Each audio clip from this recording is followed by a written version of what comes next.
یک سامانه مربوط به طالبان خبر داده است که در حمله آنها به فرودگاه حربی قندهار 250 نفر از اساکیر و افسران ناتو و افغان کشته شدند. این سامانه خبر داده است سه گروه 3 نفره جمع 9 نفر طالب به این فرودگاه حمله بردند. گروه اول به آشخانه حربیان هنگام نهار هجوم برده و خبر داده است که حدود 66 نفر را کشته است. تیرپرانی بین این گروه و اساکیر ناتو و افغان 29 ساعت ادامه یافته است. گروه دوم و مرکز سودای واقع در حدود فرودگاه که حربیان آنجا اموال مورد نیازشان را می‌خریدند هجوم برده است. این گروه هم که گفته شده است هنگام عملیات پیوسته با مرکز اخباری طالبان در علاقه بوده است. خبر داده است که حدود 120 نفر حربیان را به قتل رسانده است. جنگ این گروه 21 ساعت ادامه کرده است.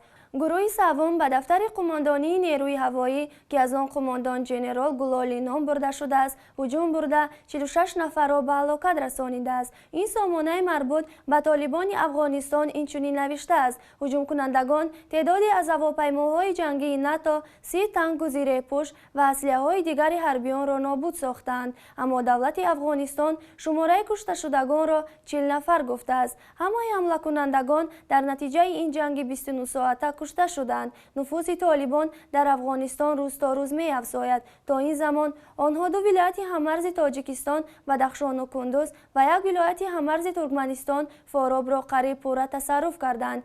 این برای کشورهای هممرز افغانستان نگرانی های زیادی را به بار آورده است.